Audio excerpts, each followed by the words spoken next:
Nabagamba nti business y'engato eno giraba osobola okutandika kati nyina packages zenteekawo kati ngewe nyina y'emitwalo 10 abo abatandika obutandisi kanenteekawo package y'emitwalo ameka 5 nga engato ze batulaga like ze twagenda tutuuka e Chaina ng'ebbeeyi gye batugamba ng'ate zino ezaffe ze tutunda wano ebbeeyi eripowa nnyo ne kati njogera kwona omuntu ono owa wansi tuve ku basire queen kuba ebyabasire queen biralamu naye kati ono omuwala ndaba ayagala okwezimba oba tugeze kale omukyala ali eyo nga gwe omusajja yakulekera abaana oli single mother eri abakyala bali eyo nga bayina abaami baabwe ba wife abo ba planned wife naye planned wife omanyi ki nti olunaku nga lukedde omwami ono Mungu n'amujjulula ozzaako ki oba n'akulekawo kuba these men are unpredictable alani abasajja abaana b'obuwala mukyabawa sente tuli bakodomu kati kiki naye ekyabatuukako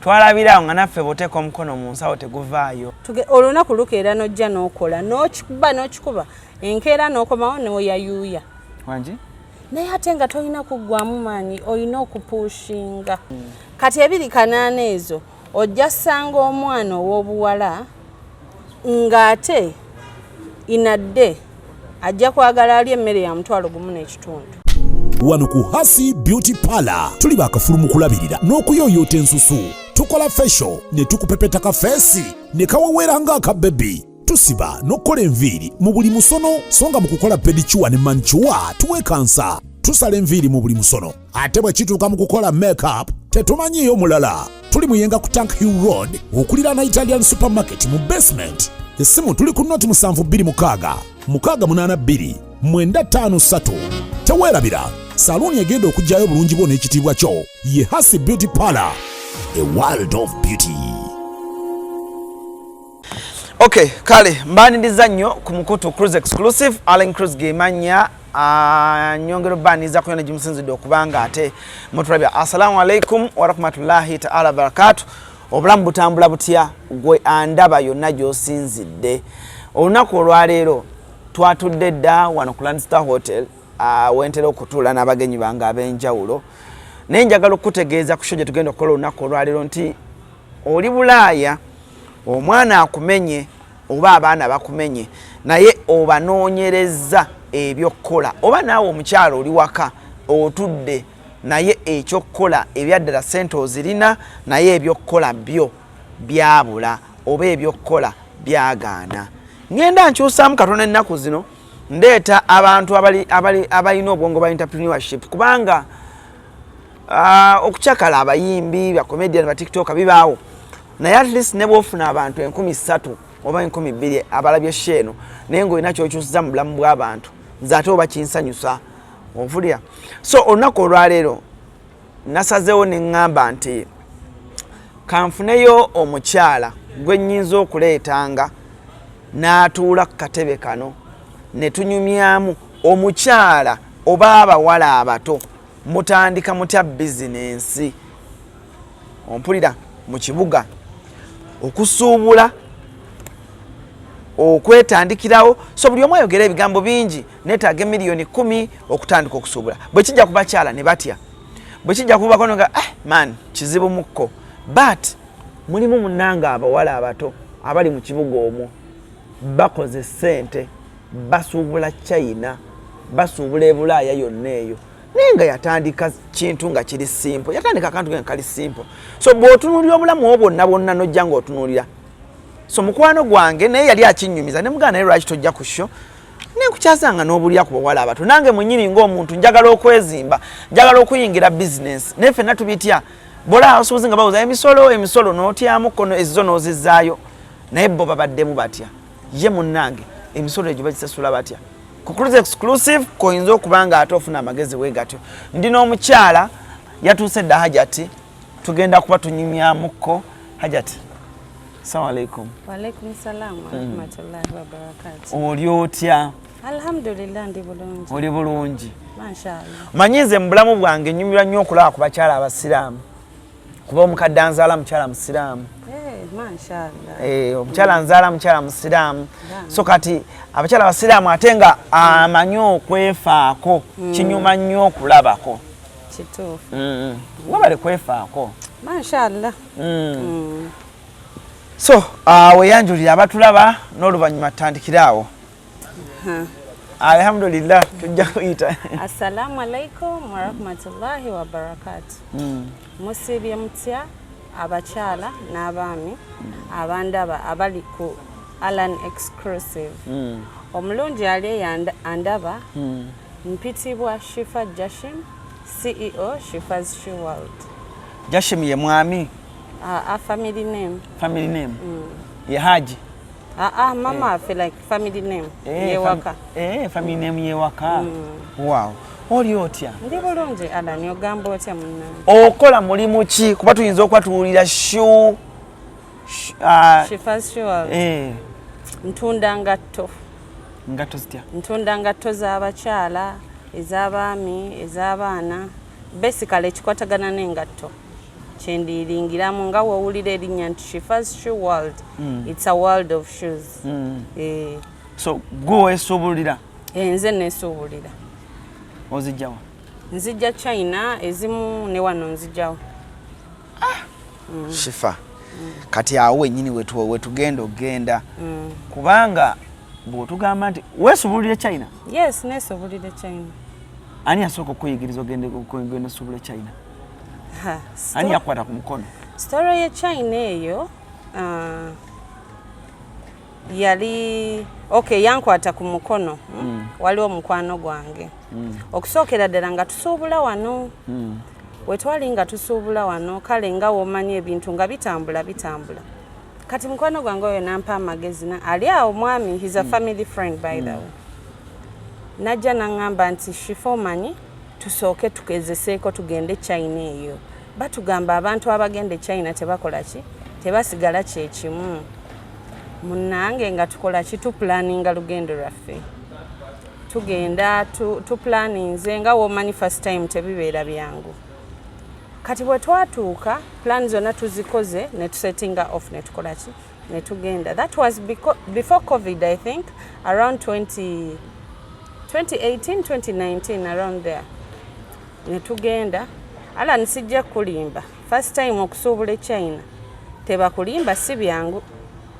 Things are not easy nga bw'olowooza. Gwatugamba? Nze mbagamba cause first time yaffe trip yaffe yasooka.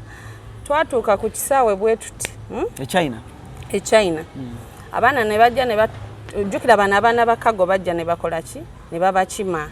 Kati bwe batukima ne batutwala like they dropped us somewhere. Mbutufu ne tubeeraawo mu bbanga. Nze ala najula notonyeza ku ziga. Nga tuli awo tuli stranded. Okay, Chaina tumutuuseemu naye otandikiddewa. Okitegeera. Kati omanyi nze ndi mukyala mukujjukujju, ndi mukyala mugezigezi. Kati gayi we yafuna watu dropping. Muwulirize bulungi abaagala oyingira obusuubuzi. Jjukira taxi etulesse. Kati bamaze okutudroppinga. Ku hotel. Nga ne hotel actually kyali nga wonoolaba nti omuntu bamulese somewhere obange wali stage. Kati omanyi omuntu asomyeko tabanga atakoze eki.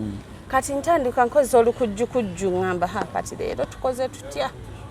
Ntunula.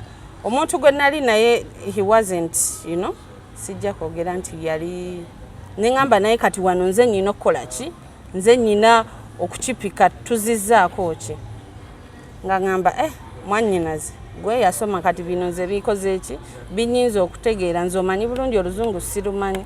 Kati wano tuzzaako ki? Nangamba wabula omanyi? Soko iye. Kati ntunula bwenti. Jjukira obukoowu first time ku nnyonyi we nekkubye tobitegeera. Naye n'ogamba ate nnyina okuguma. Kati bwe nayimirira bwenti we batudroppinga. Ntunula nnengera akaduuka kalinga ka supermarket. Mugamba omanyi jangu tusale tukole ki? Tudde wali. Kati bwe twasala good enough tuyina waliwo omusajja gwe twasangawo yali I think he was Kenyan oba yali wa munsi ki? Nga tumubuuza munnange how are you? we've just come in China, please help us, okitegeera. Like ngoli kataala tomanyi kiddako. Gayi kyeyakola ekintu kimu yatugamba, omanyi bw'otuuka mu nsi gy'otamanyi oba ensi etali yammwe ekintu ky'osookera ddala okufuna olina kufuna line. Line y'essimu, connection, contacts. Munnange Gayi ng'atuyambako awo ng'atufunira line, tusaza line, tudda ku WhatsApp like okufuna otandika okufuna real communication. Kati we twazzaako amasimu bambi Gayi yatulaba nga tuli bakataala. Nagamba, I'm going to help you get a hotel room. Ng'atutwala ku hotel room. Bambi Gayi yali wakisa, he was kind. Ng'atwala jjukira abantu bano b'osanze ffenna gwe gwali gusoose. Mugenze gezesa. Tugenze gezesa. Basuubula batye China. Basuubula batye China. Batugamba abantu abagende China bakola ki? Bakola sente. Okitegeera. Bafuna kiralu. Most people by the way think nti buli muntu agende China afuna kiralu nti amagoba oba gali mangi nnyo. Kati munnange tutuuka ku hotel atufunidde room. Agambye kati musooke muwummulemu. Kati Gayi we yali atubuuza yatugamba muzze e China muzze kusuubula ki? Tumugamba tutunda ngatto. Nga tubuuza mutunda ngatto kika ki? Nga tumunnyonnyola tumulagako ku bifaananyi. Kati Alan ekyasinga okummalamu amaanyi. Nga wallahi engatto ze tutunda. Ebbeeyi gye tutundirako eno e Kampala. Tutuuka e China ng'engatto ze batugamba ziri mu bbeeyi ya waggulu nnyo. Ne mpulira nga n'olubuto lunneetokosesa. Kaddemu. Nga engatto ze baatulaga like ze twagenda. Tutuuka e China ng'ebbeeyi gye batugamba ng'ate zino ezaffe ze tutunda wano. Ebbeeyi eripowa nnyo. Kati mukwano gwange nali naye nga ngamba shifa tukoze tutya. Yali musajja mugezigezi bambi. Nagamba naye omanyi ebyengatto we bigaana tugule engoye. Ne mubuuza tetulina dduuka lya ngoye kati engoye we tuzigula tugenda ziteeka wa. Kati Gayi oyo he came back the following morning. Najja natugamba mufunye breakfast. Natufunira bambi breakfast. Nagamba kati mujje mbatwale we bakyusiza sente. Natubuulira ne rate ya sente. Nagamba kati wano mu Uganda ziba bwezze. The guy was so nice bambi teyatuyisa bubi. Sijjagamba nti oba yatubba kuba ebintu bya China si byangu. Si buli muntu gw'olaba nti abeera genuine. Natubuulira nagamba kati sente mulina zikyusa bwe muti kino bwe kiti ne bwe kiti. Nagamba naye katusooke tugende mbalageko ki ku butale. Kati atutwala katale nga mbutuufu Alan ziri engatto za bbeeyi nga ffe maketi yaffe eno ey'e Uganda tuba tukola ki tetuyita. Ne tuula ne tumugamba naye tomanyi walala wali ngatto osobola tutwala. Ng'agamba naye kale mbeera bize naye kambayambe being nti it's your first time ng'atutwala. Ayina akatale eyo ke yatutwala mumanyi China munene nnyo. Like most people think Gwanzu nti weewali ki weewali engatto wokka nti awo just around there naye obutale bungi nnyo. China is so big era tosobola mu malayo. Kati Gayi yatutwala ka taxi ndowooza katutwalira around 60 muzeeri. Ziba close to mitwalo ina something out.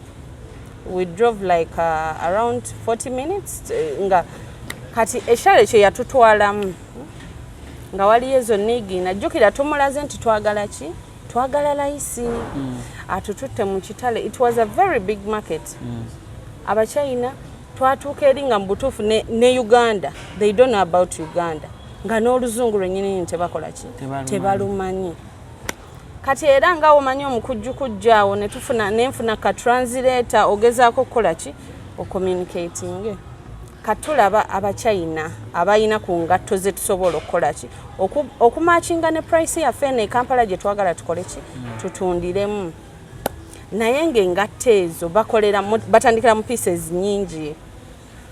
Kati netubeera awo netugamba tukoze tutya tetwagala bya order obusente bwe tulina buki butono nga mwagala kubye mwetika muddeyo nabyo exactly toyagala ku orderinga bikusange jukira toyagala ku orderinga order takes a lot of time kuba bayinza okugamba in a month's time or 3 weeks kati netubabuza kati like we move to different shops netugenda netugulagula jukira nga muri obwongo ofalaisi ogamba nze I have to match with that market jukira by then standard gennaliko nga nyina okumatchinga eno akatale ka wano ki e Kampala ne muganga kati omanyi kye tuba tukola mbuuza ne wagenda ne sente mmeka naye ekya sente sigenda kigamba Allan kubanga esente ze twagenda nazo abantu ababiri nawe kenyini nga nazigambe toyinza kola ki tugambe ko shifa tugambe ekyo mbadde njagala nkyerekere tugambe ko bawagenda n'ebiri gya Uganda tumanye mukwano twagende Chaina nga tuli abantu babiri nga tugenze n'ennusu kasanvu akadola 3 nkutidde mugenda kusuubula ki tugenda kusuubula ngatto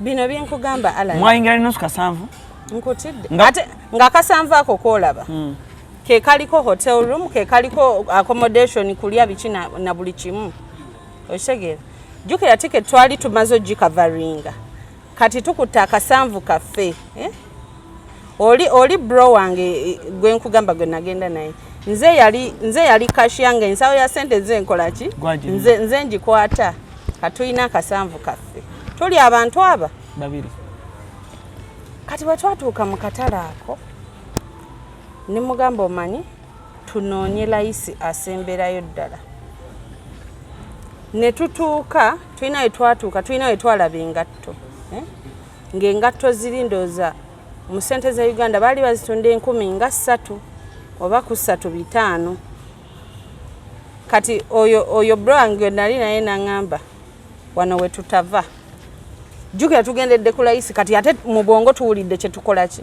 kimwagala kati ebisapatu ebyo twagula ebisapatu ebyo ndooza zaali pieces sijjukira bungi bwa pieces naye ffe kasita twawulira layisi nga tugamba kino obwedda kye twagala ne tugula engatto ne tutambula like nga tumikisinga ffe nga wetuwulira price nti kati eno price etukolera bw'okubaamu calculator bigenda kukola bitya wali eri e Kampala nga wotunamu ku bbeeyi ya Kampala gamba wano tujja kuba tukola ki tuyita nga munnaye tugula ngatto okumanya Allan business nga womanyi nti it is a step at a time oyita mu bintu bingi tumaze okusuubula olwo tutikka ebintu tetumanya omusolo bagenda kusaba sente mmeka naye nga ffe muli mu mutima tufa nti katugule layisi eby'omusolo byo tetukola ki tetubimanyi kati olwo bambi tutuuka ku kaga abakago batugamba waliwo house bill bakuteeka like mu bonna kati then ne bino nga gwe yeekola ki egwe yeeclearingira kati ffe obwakataala labayo we tugamba ffe ebyaffe tujja kukola ki kubyeeclearingira mukwano tutuuka tutikka bintu okweclearingira kuli so dangerous nkutidde gwomanyi stress ate ekyo kiralamu Allan jukira bw'oba oyina akasente katono tosobola kuddamu ebyo bintu byakwekiriyalingira kati ffe twali bakataala ogenze n'ennusu kasanvu ssebo naawe ogenda ozimba nze kanneeteeke kanze nja kwekiriyalingira ebyange kati ebintu webituuka jukira webituuka ku URA oyina okufuna ani clearing wo agenda okukiclearingira ofune ono abala bakiyita gundi standard how is it called the UNBS UNBS olese engatto ki mutindo abakwasaganya ebyomutindo ebingira mu ggwanga kati kwegamba that is also another hustle kati eyo stress nayo neryoka ebeeraawo mukwano netugamba finally ebintu nebimala nebikola ki nebituuka era Allah natusaasira ebintu netukola ki netubitunda kati wetwabitunda nebituwa courage kale bingi nti bye byali first katale ate ekintu kipyo kitandika butandisi netugezesa market tugamba omanyi kati ebintu bino tubitunze kituwadde picture ekola ki kiki kye tulina okuzzaako kati omuntu oyo nagenda naye nga ngamba naye shifomani tetulina kuggwamu maanyi tulina okuddayo China. That was twagenda was it October gwali mwezi nga gwa 8 au gwa 9 we twagenda nangamba omanyi kati tukole ekisoboka tuddeyo mu gwe 11 tugenda mu season tulina okuleeta engato z'abaana tulina okuleeta biki buli kimu gamba bw'ogambye ngamba kola ekisoboka kyonna tuyiye akasente tutetenkanye tuddeyo tuleete engato za season.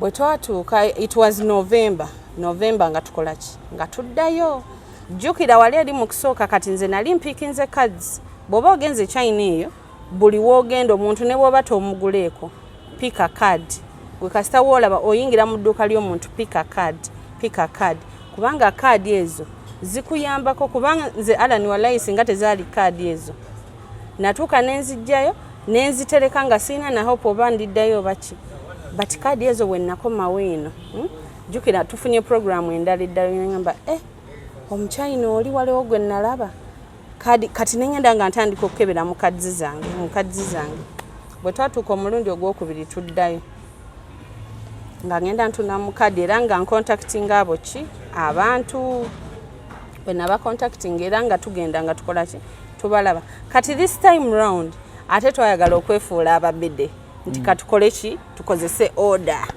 okitegeera musigale ne Kampala twagenda like ne tumugamba atukolere order nti kati engato ezo zijje naye nga tutuna kubanga Allan nze nga bw'olaba business yange I do wholesale and retail kati usually tuba zino engato ze tutundira mu maboxi jukira kati engato z'otundidde mu wholesale akasente kaba kakola ki kajja mangu kati omuchina nga tumugamba omanyi engato zino tukolere order nti zino okole ati namba kuba omuchina yakuwa samples nakuwa chart kati gwe gy'oyagala gy'omulaga kolere naye ayina pieces z'abakola kizatandikirako kati bwazitandikirako omugambe eno njagala oginkolere bwoti nga munaye tukozesa order eyo order bwe twagikola nga tuvaayo n'ebirala twajja n'engato z'abaana jukira it was coming to December time kati engato z'abaana ezo ne tukola ki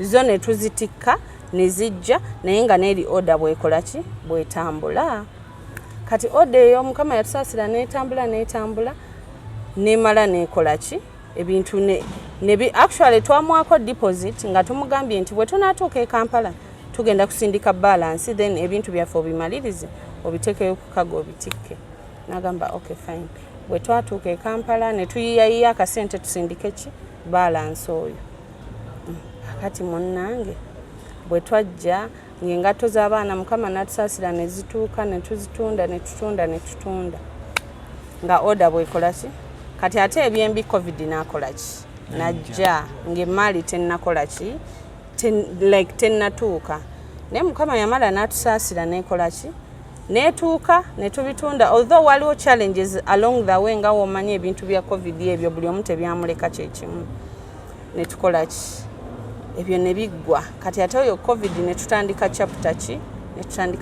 empya kati jjukira awo abantu ne bastoping okola ki ogende China nga covid yazze kati abantu balina okwetereeza kati nga business olinga agenda otandika atokola ki okuzimba obuto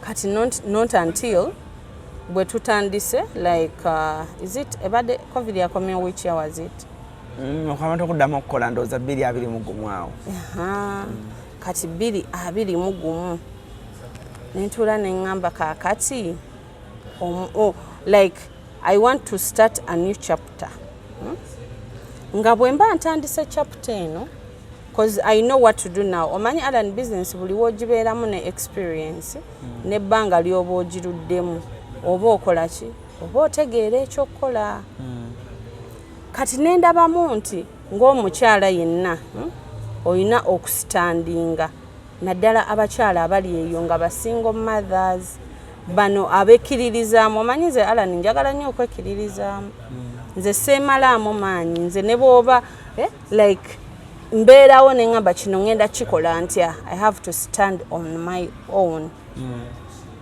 Kati bwe natunulamu ne ngamba omanyi bizinesi zino z'olaba Allan za kuyiiyiza.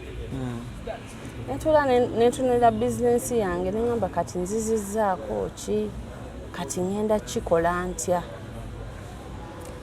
Nentuuka ne ngamba kaakati ngenda kutandikawo something. Kati ng'ekintu kino kye ngenda okutandikawo njagala nga kiyamba omuntu ali eyalowooza nti tasobola kukola oba omuntu alina akasente akatono okitegeera omuntu ng'amanyi nti kati Allan eriyo abantu bambi do you know there are people there naye nga alina akasente ke naye nga tamanyi na kintu ky'alina kukola bangi okimanyi nange nkirina ekizibu ekyo okitegeera walayi ng'oli alina ssente naye ng'agamba ate abantu batya okutandika bizinensi obadde okimanyi anti bizibu naye ekintu ekizibu Allan osobola okifuula ekyangu kati gw'okirabye nti mwe kale mwalina okwekkiririza mmwe ne mugendako e Chaina but it's hard for someone okutandikira Chaina si gye natandikira nzenga saatandikira Chaina nze ntandikidde wano Engato nga nzisuubula wano ez'aba Chaina kubanga era weziri ze tukola ki ze tujja wasooka anyway kankuzeeyo ke mabega kubanga omuntu ayinza okufuna obulala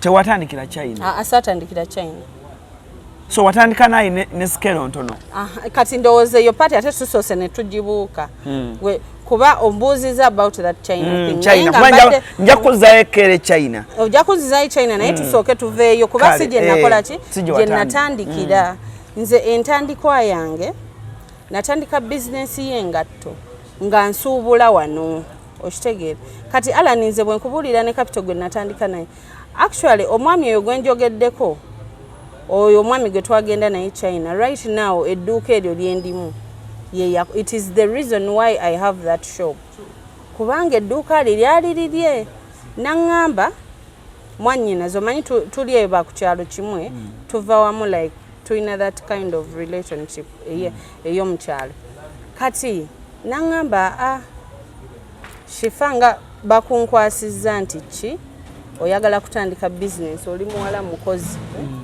jangu nina yalina amaduuka 3 bambi yalina amaduuka 3 mu kibuga omwo though he got some setbacks and what naŋŋamba jangu mutandika okukola ki okolera muli nedduuka n'atukwasa edduuka eryo actually yalikwasa nze naŋŋamba naye kati engeri gy'ogenda otandika wekka tojja mmalako ogenda funa abantu abalala mukole ki musabrentinge kati bwe nakiwulira nangamba nkoze ntya jukira sayinamu bulungi kasente nga wamanyi ebyokutandika nga weeyiiya kati nenkubira mami wange simu nemuliiramu nemugamba maama omanyi ekiriwo waliyo nedduuka mu tawuni eri ebyaŋŋambye eryakutunda bugatto tugenda kukola tutya omanyi nze mami wange abaddewo she's a single mother kati atukuzizza mu bulamu ng'omanyi obulamu obwamaama tata yatulekawo nga tuli bato kati tata waffe yatugendako nga tuli bato nendabanga mama waffe yafa nendabanga mama waffe atoyilinze nnyo okutufuula kikyayagala tubeere cause Allan me am the first born omanyi what it takes okubeera first born kumpi obanga gwe deputy mother era nze baganda bange bonna bakimanyi bampita deputy mother kati mama naŋŋamba mwana wange tukoze tutya omanyi nze ne mami wange ninganga muganda we ninganga like we are so open to each other nemubuuliramu nemugamba mama tukoze tutya naŋŋamba kati omanyi enda kukufunirayo kasente ekirungi emyezi egisooka sasooka actually the first month saagusasula bagusasula ono nannyini dduuka naŋŋamba kati omanyi kyogenda okukola funa abantu then nze wali mwe mujja teekangayo rent mpola mpola sijja bajjako ki mugire mpola mpola ebintu ebinaatambula maaso eyo tujja kulaba kikye munankolera bwe najja mukadde nemuliiramu nanfunira akasente zaali ndoza miliyoni nga 2 by then that was 2015 nanfunire miliyoni 2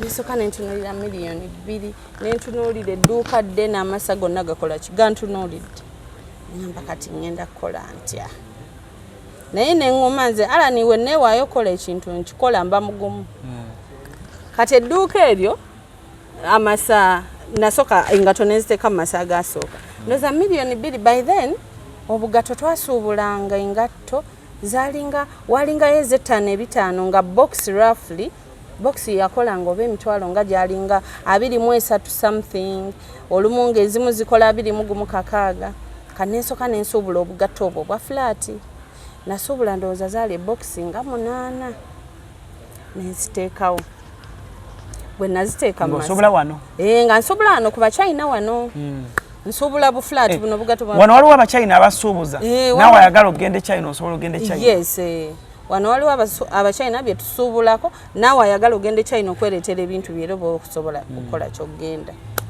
munnange nga nteeka ngatto mu masa naye nateeka engatto mu masa agasigadde ne gantunuulira nga ntudde bwe nti naye nga ndi muka shelf akalimu amasa kamu bwe kati naye neŋŋuma neŋŋamba banaye nkoze ntya nenkubira maama esimu nemugamba maama okimanyi nti sente zompadde zonna hafuwe n'edduuka terikoze eki naŋŋamba tukwate mpola bizinesi teyeetaaga kola ki kupapira akasente gwe sooka okozesaako ndabe nti oba onookola ki onooba mukozi then nange we naaba enfunye endala tujja kukola ki tujja kwongeramu mpola mpola munnange nga mbeerawo nga nteekamu amasa mpola mpola nga emaali ngitaddemu kati naye nga jjukira rent sijja kumalako muntu ki omu kati nga nfunayo ba subrenters esi mukasya kano kankwanjulira emami gadgets abakola emiramu education gadgets zonna mu Uganda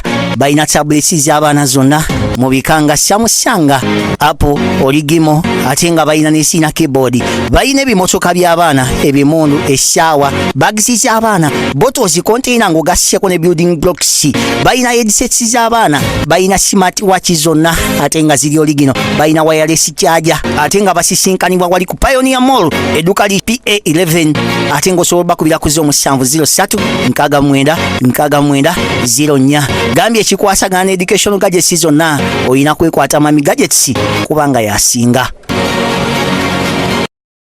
Okay, so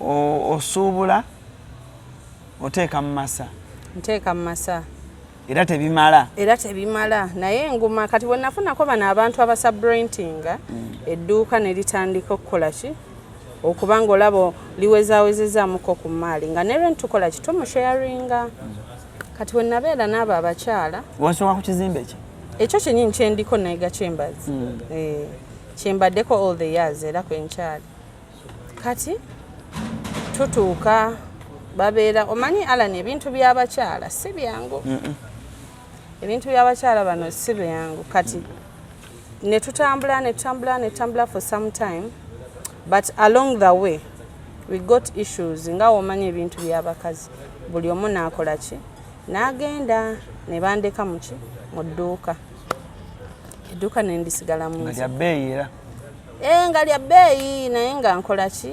mpambana ne ngamba nnyina okukola ki kati tutuuka omwami oli nannyini dduuka aŋŋamba kati shifa ndowooza nkoze eki nange nkukoleddeko ekimala kati lino edduuka ngenda ddikola ki ngenda ddigguza goodwill lifuuke liryo naye ogenda kola ki kunfunirayo kasente neŋŋamba okay kati era ngirangira mpaka we natetenkanya edduuka ne lifinalizinga nga liri ki mu mannya gange kati awo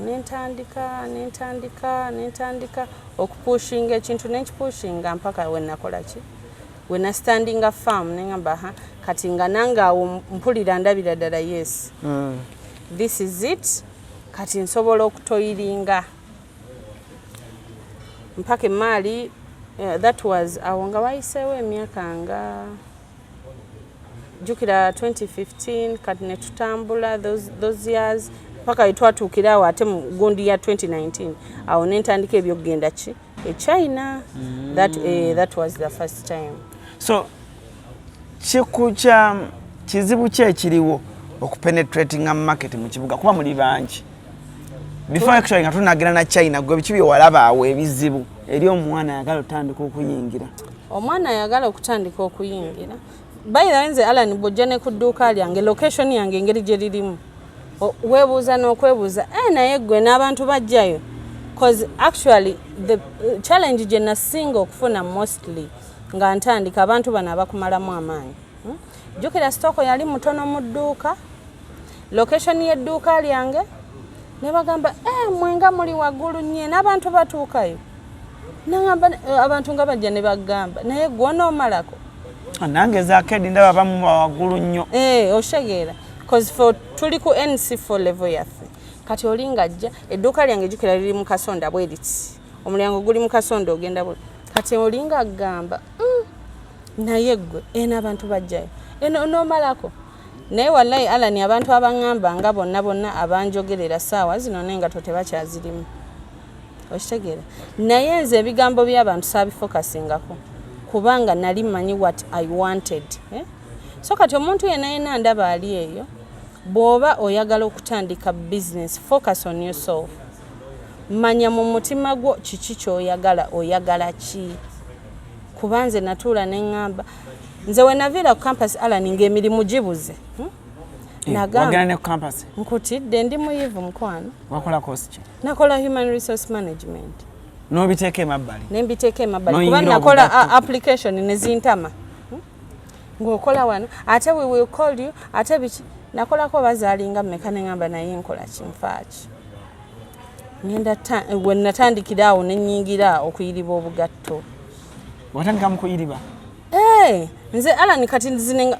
ate even before I got to that shop nze nayiribanga nti nze natundako n'engato street olaba ebyo ebintu bye namugongo ebyo twagendanga namugongo nze neteeka engato ku street nolinda ajjukira bagamba namugongo tulina okola kati nga bw'omanya nti namugongo atuuse ng'ojja eno n'okola ki n'ofuna obugatto bwo n'obukuba mu nsawo n'ogamba nti kakonkole ki twapakiranga mu kikutiya kubanga twafunanga ettundubaali ng'oyalawo kati nga bw'oyalawo olinze bano ofunayo yakafu nga womanyi biba byakwesooka ku kkubo ng'oyala ettundubaali n'oteekawo obugatto kati ng'onoonya bulayisi buno jjukira obugatto buno mubaamu bulayisi kwogamba nti kano bwe nkasuubula nnusu akasanvu wali erinja katunda omutwalo oba ogumu ekitundu ennamugongo endooza nagendayo lutu nga bbiri naye yasembayo Alan nkubuulire abantu batulabira wano naye ne balowooza nti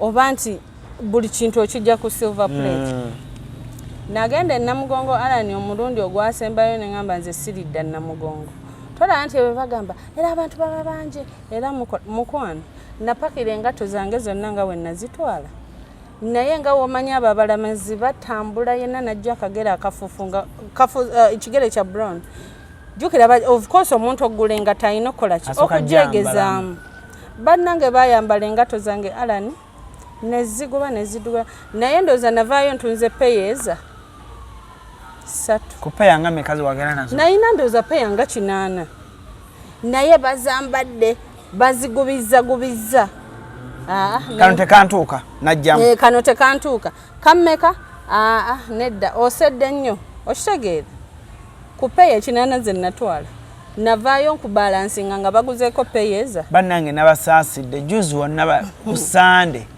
nali mpita wanonge ekibuli awo watera okubaawo akatale nentunuulira abaana abayiye obugatto abayiye engoye nenga ne wano wabakavaawo n'omuntu nga takoze yadde 10 kyokka ng'asasudde ekifo naye ng'ebyo byonna erina kubeera persistence olina kulemerako obusuubuzi kulemerako kubanga Alan leero ojja n'okola olunaku lukeera n'ojja n'okola n'okikuba enkeera n'okomawo n'oyayuuya wangi naye ate nga tolina kuggwamu maanyi olina okupushinga n'olaba nti ekintu okola ki kubanga Alan kati ebintu we byatuuka ebintu tebikyali byangu wallahi ne bw'otunulamu noga nti tewali bizinesi gy'ogenda kutandika ogambe nti ki Uganda egaanya ffe ffena tuggwera Bulaaya tulina kugenda Bulaaya Uganda egaanya naye ate nga wano Uganda bizinesi osobola okubeerawo n'otetenkanya mpola mpola sure kati nze Alan omuntu ali eyo omanyi bagenda ne balowooza nti bizinesi ogitandisa na ssente nnyingi kati nze olaba by the way ku shoshozi zange ngenda ne ŋŋamba abantu kati nga ku TikTok ogenda n'ogamba omuntu n'omugamba gwe okimanyi nti emitwalo 10 osobola okutandikawo business ye. Shifa kizibu. Si Uganda. Alan, let me tell you something. No. Shifa si Uganda. Alan kankubulireko ekintu kimu. Emitwalo 10. Woli mpuliriza bulungi Alan. Kati nnyina abantu kuno ku ssimu nga balaba videos zange ku TikTok, nembaga jukira nze eyo offer nagiteerawo bano abantu abagala okweyiya bano basaagala kutuula waka. Nembakolera offer nembagamba nti ku mitwalo 10 osobola okujja n'otetenkanya. Kati mitwalo 10 mbuuza nti ng'otandise otya. Emitwalo 10 egyo togenda kubeerako na kifo. Kuba sigenda kugamba nti ku mitwalo gyo 10 ogenda kubaako ne rent. Wabula nze kye ngamba abantu nti bw'oba osobola kujja n'emitwalo 10. Kati Alan emitwalo egyo 10 ogiraba. Nsobola okufuniramu peya z'engatto nga 14 ku 13 depending on the ranges. Kubamba tuba tufunamu buno bugatto bwa wansi buno buflat bw'abakyala. Kati bw'obanga toyina kifo like oliawo tomanyi ogenda tandika otya. Nze abantu mbagamba nnyo. Alan olaba tubeera mu kibuga omwo mu zaakedi. Ng'otudde ku dduuka lyo ow'akatungulu najja, ow'ennyaanya najja zikusanzaawo, owa sabbuuni najja, ow'omuceere najja. Abaana abo ebintu babisuubula mu kikuubo ne bajja nga batambula mu akedi ezo. Kati n'ogamba omuntu funa emitwalo gyo 10 ojje ewa Shifa. Ofune bag yo manyi zino bag ze batunda ku mugongo. Alan okimanyi nti abantu babeera mu kibuga. Kati kankuwe example omanyi nti eriyo abantu abali ewa Kiseke naye nga tasobola na kutambula tamanyi wawe batunda ngatto. Naye nga ate omwana yaweesa ensawo yeeyo ku mugongo n'ateekamu obugatto bwe n'agenda ng'atambula dduuka ku dduuka n'ogyayo obugatto n'obalaga abantu nti basobola okugulako. Okitegeera. Kati ne mbagamba nti bw'oba ofunye engatto zezo n'oziweeka ku mugongo osobola okutambula mu akedi ku akedi. Akedi nyingi nnyo ziri mu kibuga. Akedi nyingi nnyo ezo zi Kampala Road abo abantu bali eyo uptown tebamanyi bintu gye babijja. Anti oli agenda kubuuza Shifa yanyumiza ku Chaina anyumiza ne ku mwami yamugamba ntandikira teekamu ne banno musabrentinge gwe nga tewabutunda gwe wabutunda. Anti saabutunda naye kati we are looking at something nti kati ekifo we kiba kibuze naye nga toyagala kutuula waka. You want to keep yourself busy. Ekyo nkigamba nnyo abo abantu abakisobola kubanga Alan abantu abamu baswala mbu nkola nti omulimu gw'okutambula. Okitegeera. Naye online yajja. Nze Alan nze ntuuka ku page yange ne ngamba abaana kati mbeera nnyo kuno abantu ne bakusaba emirimu.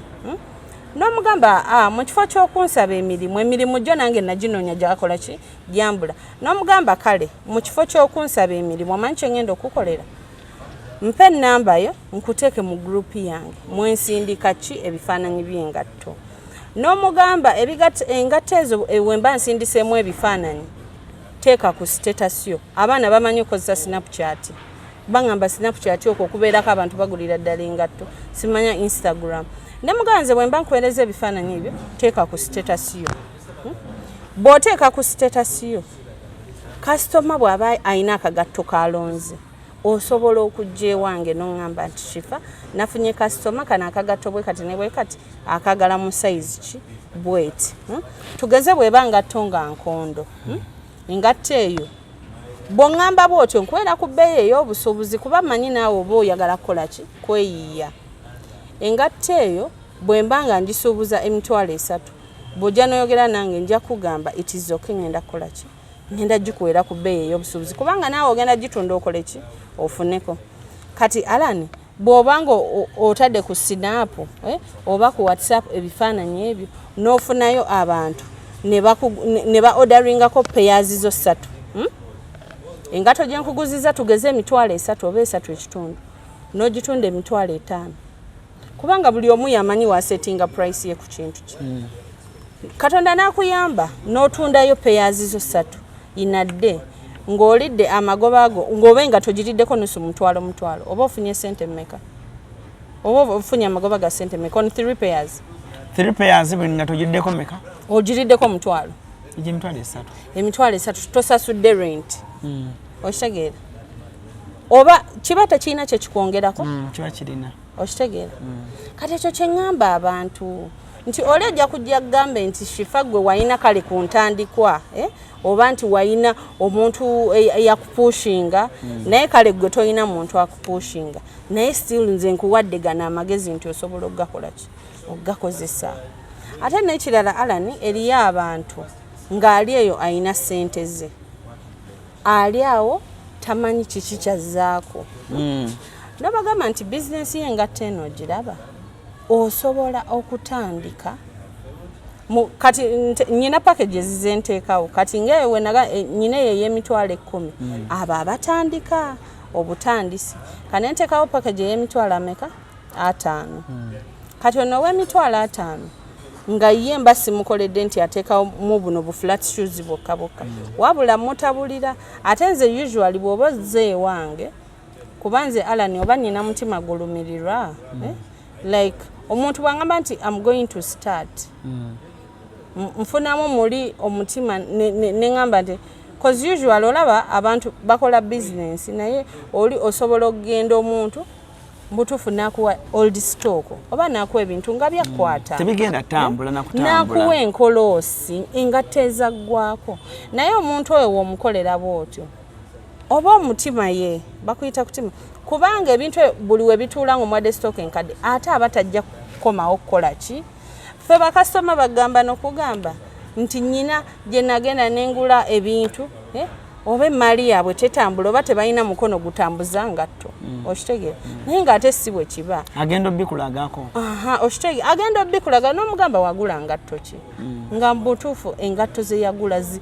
wabaawo gye tuyita dead stock kubanga mu bizinesi mwonna toyinza kwewala dead stock ekitegeeza shifa mu kusuubula kuno okw'engatto mulimu n'engatto ng'osobola ozisuubulanga ng'olaba sigamba nti baziriko enfuufu oba ki nga nnungi gwe ng'olaba nnungi naye nga bw'ozituusa mu dduuka lyo wallahi togenda kukola kati ate ffe Allan tulina challenge mu ngatto nti kati olaba engatto za wano buli week bafulumya engatto empya okitegeera every week bafulumya engatto empya kati you can imagine kati oli bambi ayinza okugira nti oli naamuwa ebyamukwata naye kati nze ekyo nkibagamba nnyo ne mbagamba omuntu bw'aba atandika kubanga omuntu atandika bizinesi aba asuubira ebintu bingi okitegeera kati oba oyina kuba nze usually mbagamba nobagamba nti mu ngatto zino muziraba mulimu sizes ezisinga okukola ki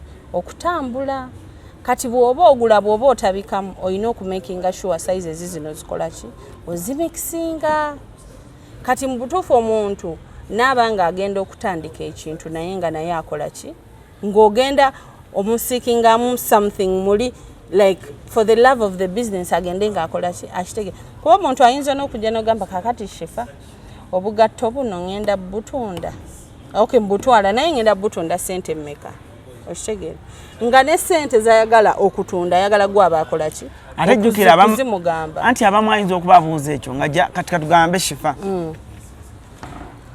omwana abeera Butambala Gombe azze asuubudde obugatto bwa mitwalo ameka 5 naye ensubira lwaki aba akubuuza nti otunuulira society gy'alimu mulimu agenda okukolera nga oli bw'omugamba akagatto k'ebiri tagenda kukagula kituufu kati nakyo nekijja ku kibuuzo nti oyo mukola ntya kati ekyo actually era omuntu waŋŋamba ekyo ekintu musooka ne mubuuza sooka okole survey mu area gy'olimu abantu abalimu batunda ssente mmeka mugamba sooka okole survey kubanga tojja kujja bintu eno ate otuuke nga tomakinga na uniform n'abakola ki batunda bali waligo jatuuka ezizo ziseere nnyo zikutuulire ate ogambe banange omukazi yampadde ebigatto ebyantulidde yansedde kati usually kyenkola mbagamba sooka okole survey omanyi Allan business yona nga tonnagitandika olina kusooka kukola survey oyina okusooka okumanya business wengendo giteeka location eri etya waliwo ku bantu kubanga obugatto bw'abakyala buno obulaba buno obunaddala buno obwalayisa abakazi bagulaagula nnyo manyi sente zaffe abakazi zibeerawo nga tolina budget kati bwe bagamba nti akagatto ka mutwalo oyinza otambula nga akagatto kakusanyusiza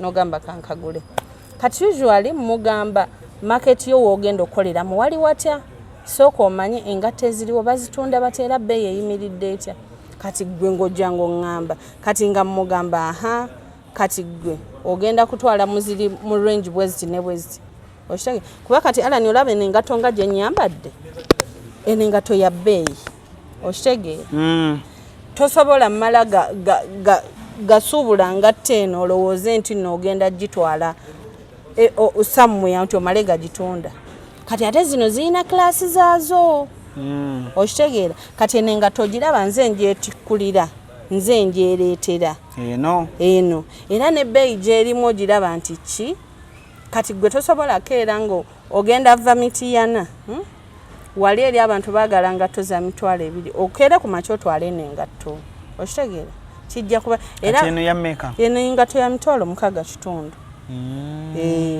kati oba tosobola kukola ki kutwala ngate era kati gwe nja kugamba nti kati gwe range bw'oba oyagala eziri mu category ate ojja twaliramu 2.5 kwebiri oshege bwe ziba mu nkondo kwesatu kati bwe buba bu flat ojja kutwalira mu kasanvu kanana like bay yachi eya wansi so nti bw'oba ototaka gatto ka kanana bw'okatwala n'okatunda omutwalo gumu n'ekitundu oba okola ki kibeera nawe kirina kye kikwongerako kati ki ekisinga okutiisa abaana okutandika ekisinga okutiisa abaana naddala abawala abamu butekkiririzaamu ne kapito bambi ate n'ekirala abalala obuzibu bwe balina nti oli alani agenda kubanza enfuna bakasitoma n'akeera n'ajja n'asuubula n'ajja tugeze oba n'asuubula engatto za mitwalo 5 n'otuuka ng'olaba takyakola ki ng'emmaali yagitunda ng'ate ne ssente kashitakola ki tamulaba kati abaana ab'obuwala bagenda ne beerabira nti essente za bizinensi zina kubeera za bizinensi kubanga bizinensi tugibala ng'obala magoba kati ajja kgenda atunda engatto wano ate ekifo ky'okulya profits ate aliremu ki n'amagoba kati ogenda okulaba nga ssente zigenda zikendeera mpola ng'emmaali tekyaliwo ate nga ne kashi wano tukola ki tomulaba kati ekyo kyembambagamba nti engatto bw'oba ogitunze tugeze ngo wagisuubula nusu kanaana n'ogitunda omutwalo gumu n'ekitundu oba amagoba gabako ga ssente mmeka ng'okitunze mmeka bw'otunda ogumu ekitundu nga wasuubudde kanaana si akumpi gumu ala ni mathematics kuba wasuubudde mmeka osuubudde kanaana otunze gumu kitundu ofunye amagoba ga ssente mmeka owaayi balaabalaawo kasanvu kati ofunye nusu kasanvu okitegeera katugeze bw'otunda payers zo 4 inadde nga buli nga togifunyeko nusu kasanvu oba amagoba gaba ga ssente mmeka on 4 payers ku nusu kasanvu ebiri kanaana teziba ebiri kanaana kati ebiri kanaana ezo ojja ssanga omwana ow'obuwala ng'ate inadde ajja kwagala alya emmere ya mutwalo gumu n'ekitundu okitegeera ajja kwagala alya emmere ya mutwalo gumu n'ekitundu olw'eggulu oba wayiseewo oba obunyama kati ogenda alina okugira transport akola ki amuzzaayo ewaka kati ate nga olabe ng'ate gundi gwa profits ze aziridde ne ziyingira ne mu capital okitegeera awo ssente ziba zikendeera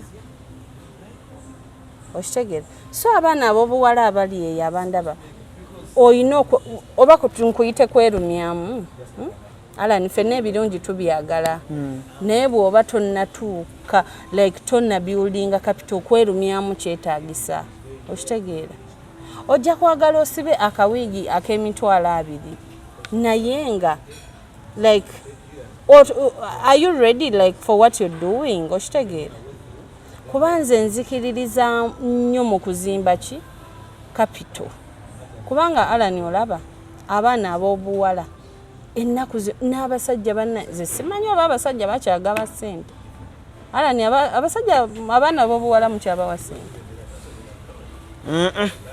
tuli bakodomu kati kiki naye ekyabatuukako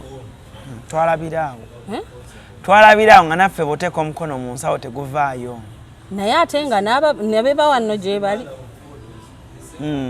okitegera ne kati njogera kwona omuntu ono owa wansi tuve ku basire queen kuba ebyabasire queen biralamu naye kati ono omuwala ndaba ayagala okwezimba oba tugeze kale omukyala ali eyo nga gwe omusajja yakulekera abaana oli single mother okitegeera olwanye etya okubeezaawo abaana ate nabo bataba basingle mother bokka eri abakyala bali eyo nga balina abaami baabwe ba wife abo ba planned wife naye planned wife omanyi ki nti olunaku nga lukedde omwami ono Mungu n'amujjulula ozzaako ki oba n'akulekawo kuba these men are unpredictable akeera ku makya n'akulekawo ogenda kuzzaako ki nali ngenza okulaba ku mukwano gwange awo ekibuli ntera nnyo osanga abakyala abalina abasula ku luguudo like abalina emizigo naye nga gitunudde ku luguudo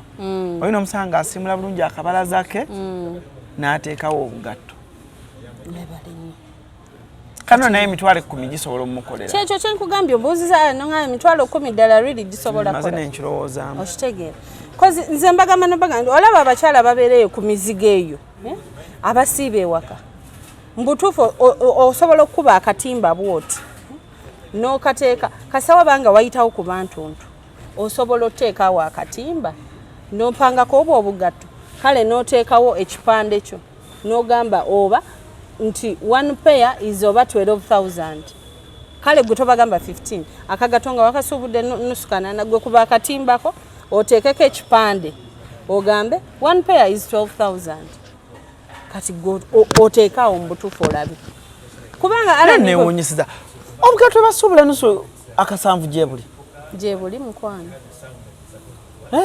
gyebuli ebintu bibeerayo eyo alani mu downtown kati gwe n'ekizimbe kyaffe oyinza obbanga bw'okituukako waliwo engatto nyingi kozi sinze nze katunda engatto it's a building whereby there's so many shops ate etali leve emu okitegeera nti wonna kujjudde engatto kati nze era nsiiba ngamba abantu Nange Chambers eri opposite Mini Price and literally people don't even know where this building is naye nga ate ekizimbe nkibaddeko emyaka 8 ate era nga ntunda ngatto ate era nga wendi kati abantu bali eyo bambi nga tebamanyi wakyakola ate alani olaba I'm not talking about shoes business gye ziri nyingi nnyo abaana ab'obuwala ze basobola okukola ki okutandika kati gye buli obwo obusawosawo obwo buwaleti obwo obutonotono nga sente busipisipi okitegeera bags ezo nazo abaana bazikoleramu ddala sente okitegeera kati nze omuntu asobola okujja naga shifa njagala ntandikawo bizinesi y'obugatto buno nina akafo ke nafunye oba nafunye nga kakiyosiki kange n'omugamba kati omanyi kyogenda okukola olina sente mmeka n'omugamba kati omanyi kye tuba tukola bw'oba olina $1,000,000 tukole half $5,000 osuubule obugatto half $5,000 oteekewo ko obuviiriviiri obwo obwokwewunda bw'abakazi obwo osobola okuteekamu ka display buno bumira n'oteekamu obwo buzigozigo buviiriviiri obwo obw'omutwe omanyi abakyala baagala nnyo ebintu by'okwekola bu eye pencil obwo bu lipstick kale nti omuntu bw'aba tasobodde ggula kagatto omukyala ajja kwegomba oba akazigo nga kamuweddeko oba akazigo k'okusiiga mu mutwe asobole okukola ki oba ka earring buno bu earring bubeerayo era nabo gye babusuubuza bwalayisi naye nga totudde waka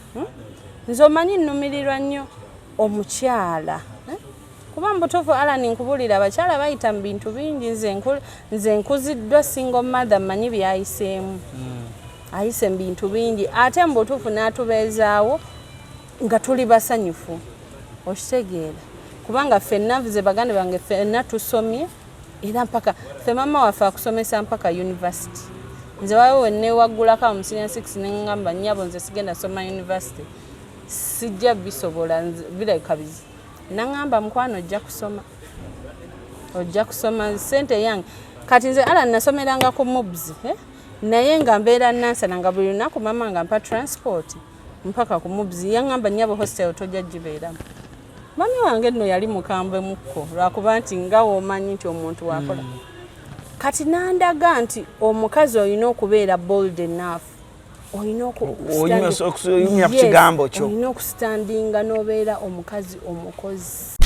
Wano ku Hasi Beauty Parlor tuli bakafulu mu kulabirira n'okuyooyoota ensusu. Tukola facial ne tukupepeta ka feesi ne kawawera ng'aka baby. Tusiba n'okola enviiri mu buli musono songa mu kukola pedicure ne manicure tuwekansa. Tusala enviiri mu buli musono ate bwe kituuka mu kukola makeup tetumanyiyo mulala. Tuli muyenga ku Tank Hill Road okulira na Italian Supermarket mu basement. Essimu tuli ku noti 72 682 953. Teweerabira saluni egenda okujjayo bulungi bwo n'ekitiibwa kyo ye Hasi Beauty Parlor, a world of beauty. Kati awe nkuwono wenjagala okubuuliza nga tunaatera okuba nga tumaliriza. Nkimanyi buli kirooto kya mwana. Kino kyo kirooto. Abaana bano babalaba. N'olinnya ennyonyi olina asobola Dubai, n'alinnya ennyonyi n'agenda Chaina, n'alinnya buli omu kye kirooto. Era buli mwana omuto alaba omuntu nga omuvubuka nga tava ku nnyonyi asuubula agana naye bano banyumirwa. Munyumirwa. Kati Alan kankubuulireyo ekintu kimu. Kamera zino ziraba. Tubalaga biki bye mwagala okulaba oba ebigendo basanyusa. Kati Alan nze sisobola keera ku macha oba mu nga ndi mbirowoozo banga kozi buli omu abaamu ne challenges ze. Nze Alan sisobola keera ku macha nenekwata kamera oba video banga nkaaba oba nenjogera ebizibu byempitamu. Fena tubeera n'ebitunyiga behind us. Naye oguma waneno mu face n'okola ki? N'obalaga nti ndi musanyufu naye ng'ate olina yema. Baffe twagala kulaba kimu. Okitegera. Kati ombuuziza ekibuuzo ekyo nenkuwa example. Kati nze eno rutu gye mbadde China. There's a video I posted on my page. Jukira wano omuntu omulaga I'm now at the airport. I'm checking in. Kakati ennyonyi landinze biki. Naye actually nze buli wenkomawo when I come back nkomawo ndi muradde kubanga Alani otuuke China. Oba ogamba nti kati ndi muddu nnina okukola nnina okunyiiza bakasitoma bange. Onoonya kipya olina otambula dduuka ku dduuka. Otambula dduuka nga naye bw'otambula akedi ku akedi ng'ozifuluma. Kati nno n'okagula n'ogamba kano kanaabakolera okitegeera. Kubanga business erifane Alani ovanga kukugula ekintu n'osuubula ekintu kye bataakutumye. Wabula mu bwongo obwo n'ogamba naye ndowooza kano bajja kukola ki? Bajja kaagala. Okitegeera. Ate oluusi n'obituusa nga bye waleese oba kubanga people have different tastes. Kati era ne mubaamu bali abakunafuya oli wallahi n'okeera ku machanga waleese maaliyo otaddemu ticket biki and everything. Nagamba kati nnyabo wagenza okulanga bino by'olina tuleetera. Okitegeera. Client nagamba kakati nnyabo wagenza okulanga bino by'olina tuleetera. Naye wallahi nga tamanyi by'oyiseemu ffe tulya kimu. Bwogenda eri bw'ofuluma bwoti. Kati ze usually kyenkola ngenda n'obuseera bwange. Bwe nzukuka ku makya bwe bajjukira n'emmere y'eri nga omanyi emmere y'Abachina. Nze kyenkola ngenda n'akaseera kange bulungi nkuba akaseera kange ku makya bwe buzukuka bwenti ne ngamba nti kati nsimbula genda mu katale nga nsooka nteekayo ekyugi kyange oba n'akagaati awo ng'osiba engine bulungi. Ng'olyoka otambula katale n'ozunga eno n'odda eri okitegeera. Kati jjukira nze nsuubula engatto z'abakazi ez'abaana kati jjukira buno obutale tebuli wamu. Kati ogamba leero ngenda kolera mu k'abakyala. Otuuka n'okutuuka tosaana bimalayo. Bikooye ekitegeeza. Nze nkugamba. Kati ate ne hours ezo z'otuula ala n'ennyonyi eyo giraba ennyonyi eyo erwaza. Tolina kyenekyo kinyonyola muntu. Mukwano. Abaana baagala uyo Joza ayagala nnyonyi. Gw'omugamba mu nnyonyi erwaza. Kati nze omanyi nze n'olunaku lwe traveling nga bannange mbeera nze naye kubanga these are long hours you're sitting on a flight. China the hours make ziringa ndoza 8 hours. 80? Yes. China. Kuba kati olaba over wano usually me I use Qatar Airways. Bova wano musimbula ndoza wano Entebbe ndoza sanga 10:30. Ezo regulo musimbula sanga 10:30 ne mutuuka Doha. Mutuuka wondoza sawa nga nyaawo ezekiro kati awo ne mbeera mu transit awo sanga 5:06 then ne musimbula essaawa 8 olwo musimbudde ennyonyi bajjawa Doha mpaka Chaina. Leka tuzibaale bulungi musimbudde okuva Kampala 11 kati wala wanene Kampala mucheckinga in mutandika saa 8 kati musimbudde roughly bala 10:30 awo ennyonyi esimbudde egenze mpaka Doha zesawa nga 5 ba 6. Mutuuse Doha mubaddeko mu transit like 2 hours kubanga usually we move Doha musimbula sanga 8 ogwekiro. Yes. Kati mwatuuse nnya. Yes. Ezokumacha. Otuuka nnyo ezekiro still. Manya ezekiro. Ne muvaawo ku saawa 8 kati obalanga 2 hours in transit. Ezo tubaze 6 hours. Tubaze like roughly 7. Kati otudde ennyonyi esimbudde saawa 8 ogwaddi ogwekiro owulira kati saawa ogwo 8 ogwekiro nga muli mu bank ne mutuuka enkeera saawa nga 9 no mulimu hours 10 kati mutu enkeera saawa nga 9 ogw'olweggulo kati ate mutuuse essaawa ewo ez'olweggulo awo kati jjukire olina okugira wano ofulume mu transit ate ogenda ono ofune hotel osetolinga ofune line okitegeera kati era ogenda kati hours ezo ziri mmeka kitegeeza China erimu hours nga 10 kati munnange Alani oli nakeera ku makya nakugamba abo bagenda kweraga baba batweragirako like naye nze kale anyway sifa nnyo kuba eyo negativity y'abantu. Tiketi ya China eringa ku mmeka? It depends. Depends wobo booking day olusi $9 olusi 10 depending on gundi wobo kuba mubamu eziri nnyo ate ne mubamu ezike nnyo. Kati it depends. Would you advise a first time musuubuzi omwana kalaze ayina mu sente ze ogende China ng'otandika butandisi? I wouldn't advise omuntu atandika obutandisi. Newemba na sente zange boba kati Alani business eno giraba business eri so tricky nti osobola okujjango lowoozo ina sente zo nyingi tugeze no jango ina milioni za 2 ogenda tandika business oli najjanga ina milioni ze 5 nga naye agenda tandika owe milioni 2 n'ogwa owe milioni 5 ate ne weeyongerayo maso milioni 5 nezezimba mpaka ku milioni 10 nezezimba mpaka nezituuka ku milioni 2 cause kalenze usually kyesitera nnyo ku advising abantu bw'obanga otandika butandisi business kuteeka mu sente mpitirivu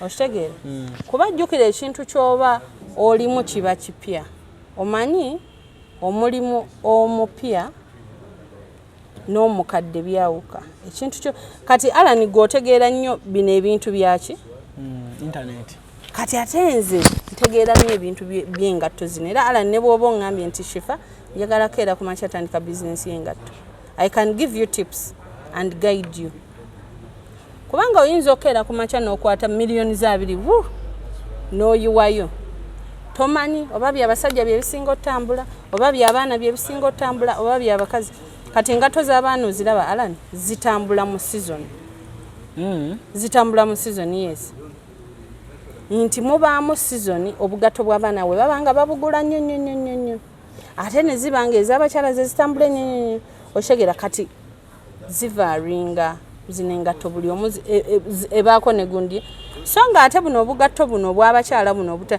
kati engatto zino ez'emikolo omanyi zino engatto z'abagole ate zitambula nazo zirina ekiseera wezikola ki wezitambulira ennyo ng'olina kuleeta season so musuubula season kati ogamba nti kati eno season tuli mu kino kyengendo singa okukola tugenda mu festive season okuventuringa in kubanga abagole bagenda kujja aba maids abakola parties omwaka nga gugwako parties zibeera nyingi nnyo so kati n'omanya nti kati wano ngenda kikola ntya kati Allan oyinza okukeera ku makya n'ogamba nze nyina miliyoni zange 10 ngenda tandika business n'osuubula ebikondo ne bijja ne bikola ki ne bikutuulira nga season wonsuubulidde ebikondo yes so kakati ng'ate oba wali badde oli awo n'ogamba nti kakati okusinziira buno obugatto bw'abakyala no bwo tebuliiko season butambulira wonna wonna buki ne buno obugatto bw'abaana buno bubikka abaana abasoma mu masomero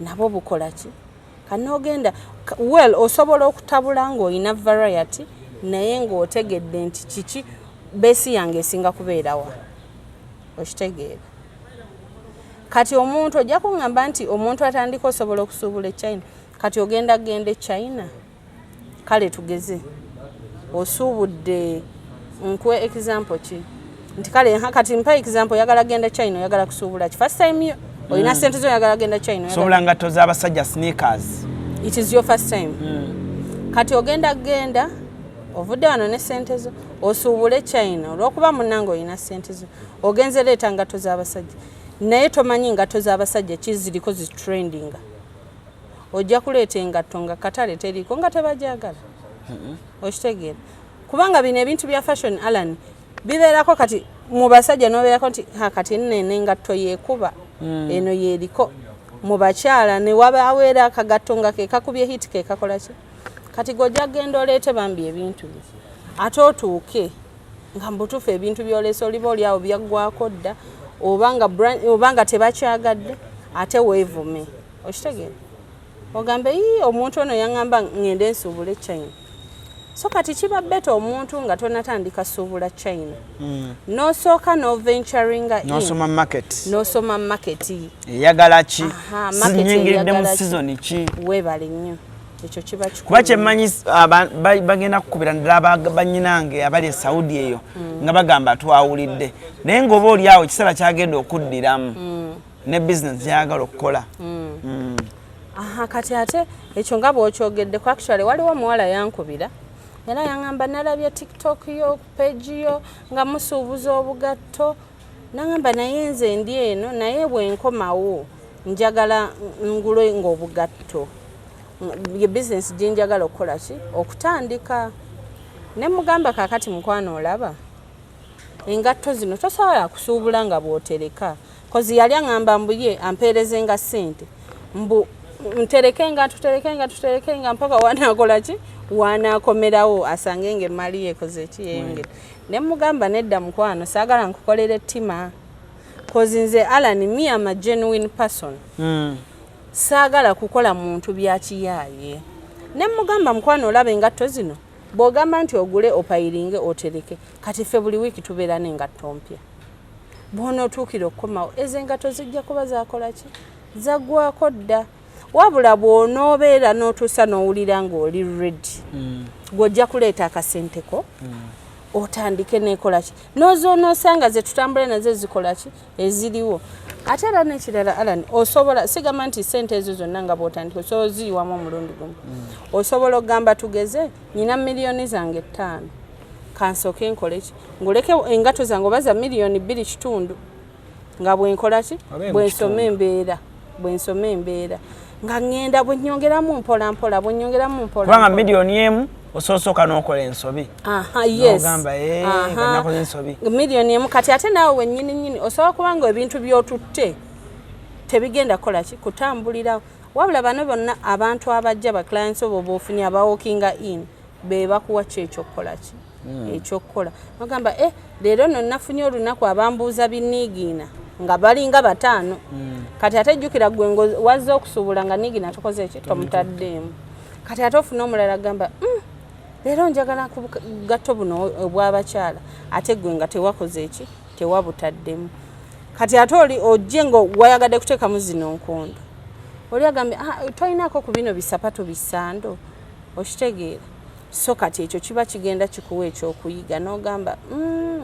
kati leero nfunyeyo olunaku abantu basatu bambuuza ki kino ekika ky'engato n'omanya nti kati ntandise okukola ki bizinesi wetyo we bagenda bakola ki n'ogenda ng'oyiga mpola mpola abantu bo bye baba bakola ki beetaaga kale comment section yawo yesinga then n'ennamba z'essimu eziri awo ojja kukubira ku shifa kubisingako omwebuuzeeko ku kyoyagala okutandika kyonna naye tuli mu kulaba nga amma tubaako wano ne shifa atubuulireko business mu kibuga bo nga abamazeemu emyaka 8 bazitambuzza batya kitambudde kitya amaduuka bagikoze batya URA topic mpanvu nnyo ya business tosobola gimalayo kuba olunaku olujja tuyinza okwogera ku misolo ne twogera no ku misolo n'engeri gye bagereka emisolo ne wali ku airport engeri gye bakirialing ebintu system nayo ne tugimanyako nduga bannaye ekintu nga kitabuka ALLANCRUZ gemanya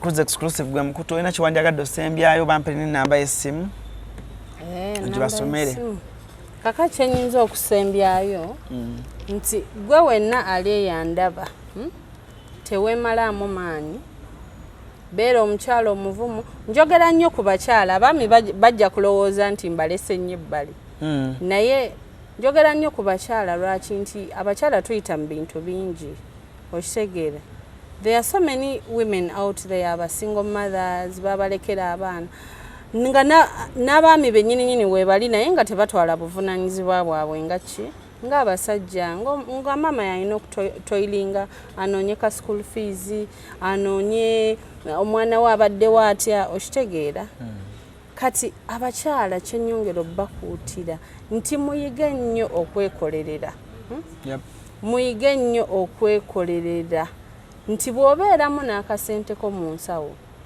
obulamu bukwanguyira okitegeera like muleme nnyo okutunuulira abasajja nti everything you're going to depend on a man osobola okeera ku makya n'okwata akasenteko nga ggwe akeekoledde mu mikono mituufu n'okwata wigiyo ey'ebbeeyi n'ogyegulira n'okwata shariyayo ey'ebbeeyi n'ogyegulira si kulinda musajja nti munnange ate dadi munnange alina okungulira shariya alina okumpeeza akaviiri alina okumpeeza amafuta okitegeera abasajja bano nabo balina ebizibu byabwe bayira ate era nabo sente zikola kizibabula kubanga omuntu akozeeko ku sente omanyi kyekitegeeza sente ekeera nekubula naawe mubutuufu n'oginoonya nga takola ki kati ate gwogende ogipike munno weewaawo sijja bawolereza waliwo abaziina nabo nga tebaagala nga tebagaba naye kati gwe self love omanyi Alan nze ngamba nnyo abantu nti self love is key gwe sooka weeyagale nga gwe nga tonnakola ki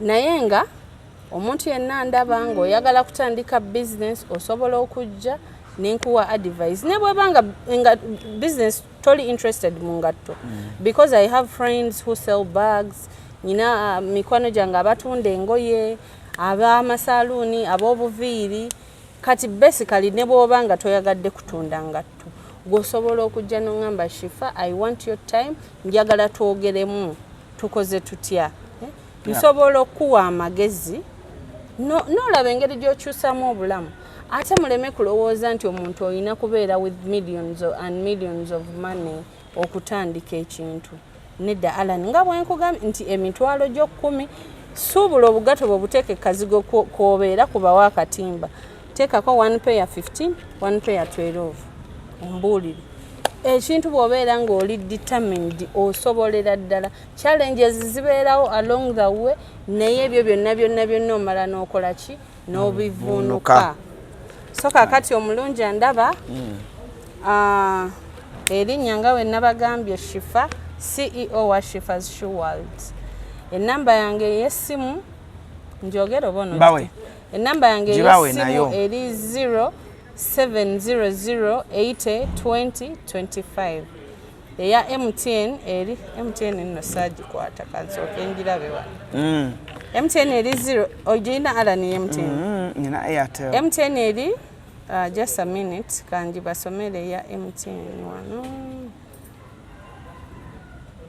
MTN eri 0786 17 8070 nabo bennyini ababa bagadde okuntuukirira nsangibwa ku Naiga Chambers abatamanyi kizimbe kya Naiga Chambers we kiri opposite mini price eyo yennyini nga bw'ogiraba mu ttaawo eryo erisooka era ojja kulaba akapande waggulu kaliko Shifas Shoe World awo wennyini wetusangibwa kale saagala kusukkako wano for today tukwatagane wiiki ejja naye kansubire mulina bingi nyo bye muyize mu program naye ng'akatalekeka omukyala gwe bayita Nakachwajjana nti mama wange omulungi anzaala mwebaza okutubeererawo n'aguma nga single mother ayise mu bintu bingi omukyala oyo Hajatijjana nti Nakachwa ali awo Kafumbe Mukasa Road yali Kafumbe Mukasa atunda birime muceere kawunga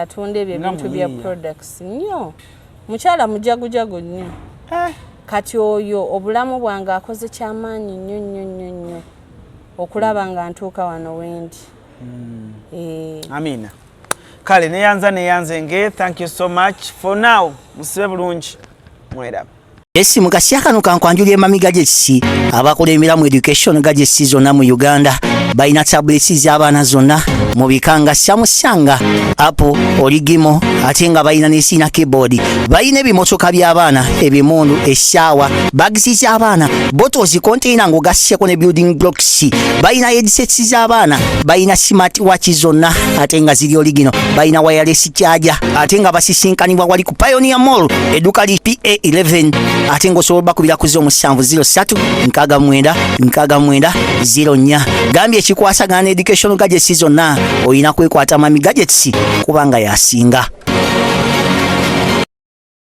wano ku Hasi Beauty Parlor tuli bakafulu mu kulabirira n'okuyooyoota ensusu tukola facial ne tukupepeta ka face ne kawawera nga aka baby tusiba n'okola enviiri mu buli musono songa mu kukola pedicure ne manicure tuwekansa tusala enviiri mu buli musono ate bwe kituuka mu kukola makeup tetumanyiyo mulala tuli muyenga ku Tank Hill Road okulira na Italian supermarket mu basement essimu tuli ku noti 72-682-953 teweerabira saluni egenda okujjayo bulungi bwo n'ekitiibwa kyo ye Hasi Beauty Parlor, a world of beauty.